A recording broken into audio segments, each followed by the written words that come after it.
Hey yo, welcome to the QB School.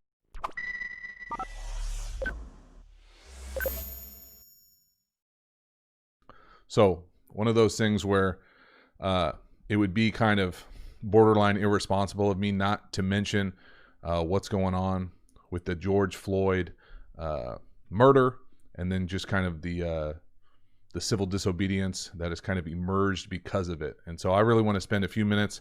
I know that vast majority of you are probably not here on a football YouTube channel to listen to some washed up old quarterback talk about this, but I do think that is important for a number of different levels. So forgive me here just for a few moments while I talk about this. And so the first thing I want to mention is that obviously I am not a black person, and so I'm going to come at this from already my own kind of white experience as both extreme privilege and kind of a unique experience, because did get one of the what I think is a rare opportunity for many privileged white people to be able to become a minority in a workforce. And so I might talk about that a little bit, but I really want to spend some time just talking about the overarching kind of where we're at and where I think we're at. And it's complicated, and it's obviously far beyond the scope of some random live stream.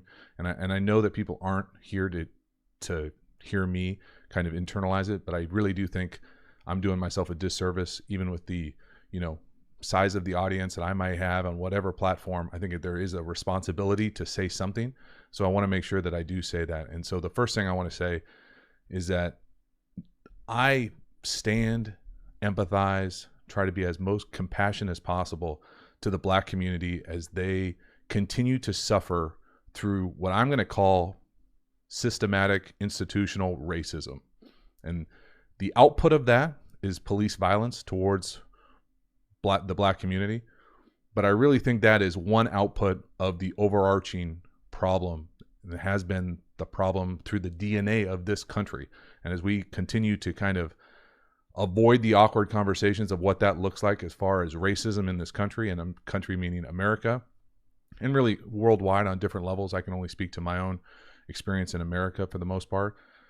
But this idea of racism and how the evolution of what that looks like moving forward, to me, I'm at this kind of weird, kind of tense spot, because I feel really optimistic about the future, about younger generations, about the compassion and kindness that I see across the board from every different type of group.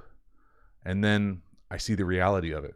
And I have this, I don't know what, probably recency bias to think that the energy, the emotion, everything that's difficult, that built up in rage with these riots, and the vast majority of them being peaceful, but even the opportunistic looters, this bent up years, decades, centuries worth of emotion that is just hard for anybody who isn't part of it, I think, to empathize with at a full capacity. And I'm not saying I'm perfect by any means. I'm not. But I will tell you that I try, the way that I look at it, and this really comes from me being fortunate enough and privileged enough, and I'm privileged in multiple bubbles, and I'm aware of it. I try to be as aware of it as I possibly can be.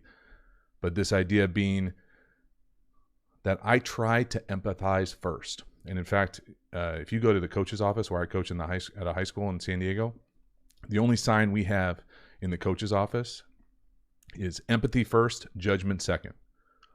And really that came from one of my doc classes, probably one of my most challenging doc classes, this class called Adult Development.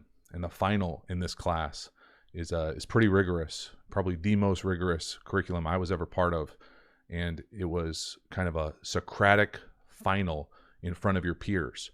And I got shown this video and didn't necessarily react well to it. And I judged first.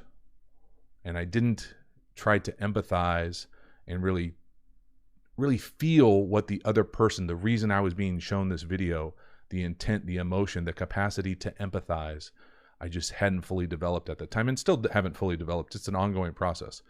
But for me, I always try to default to empathy first and judgment second. And so I have no idea what the Black community is feeling at this exact moment, of where the course of this centuries and centuries of built up rage and mistrust and violence and murder at the hands of police. And it's one element for me, and it's a very important element. I'm not diminishing it by any means, but the racism that is part of our country and part of the fabric and DNA of that, I think is a significant problem. And it's obviously it's a problem, but how you unpack it, what do you do with that?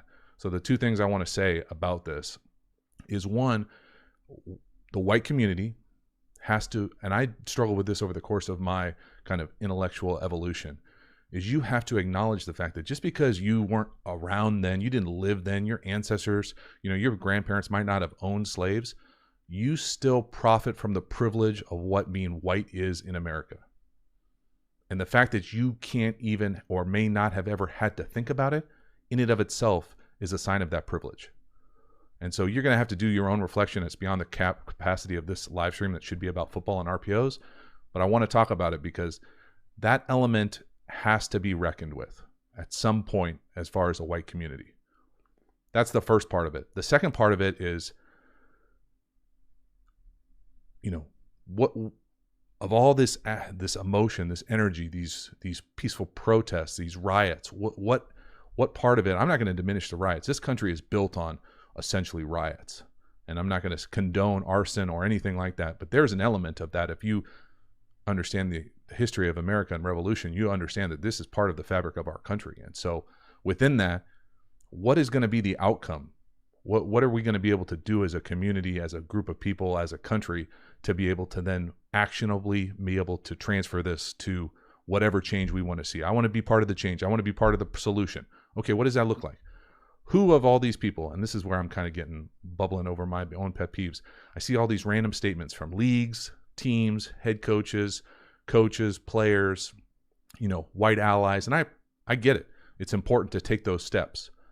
I also think it's important to see what people have done in the past building up to this to create some sort of idiosyncratic credit in this space. But what are you going to do with this emotion, this energy, this momentum? Do you have the capacity? Are you going to get into local politics? Are you going to affect policy change? Are you going to dive deep into policy making with the police force, with civil disobedience? What does it look like? For me, the same thing that I did, the personal reflection years ago when Kaepernick was kneeling. I'm sure I was like many players. I was out of the league at the time, but thinking, would I have knelt? Would I have? And I think I've talked about it on this show. I don't think I had the capacity to kneel at the time. It doesn't mean that I didn't believe in it, but it just meant that I wasn't strong enough at the time. That's just the truth.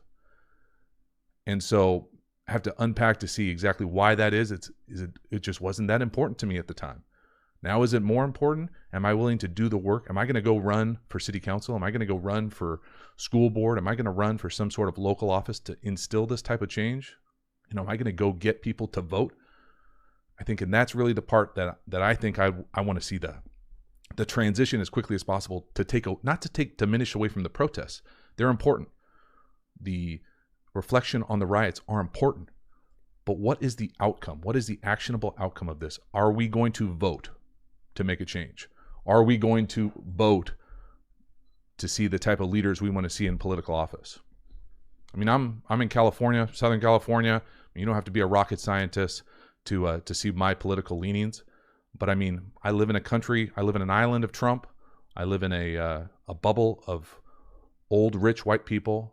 I got someone I can see a used car size flag of Trump from my front porch.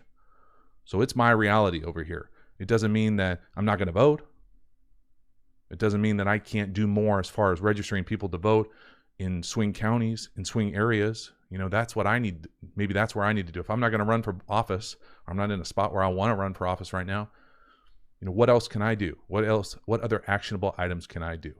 And so that's my hopefully somewhat long-winded, but long enough soapbox to feel like it's important to talk about these things. It really is, even if I'm just in a studio talking to myself to talking to 50 plus people. I think it's important to continue to have those conversations, but at the same time, empty tweets ain't it.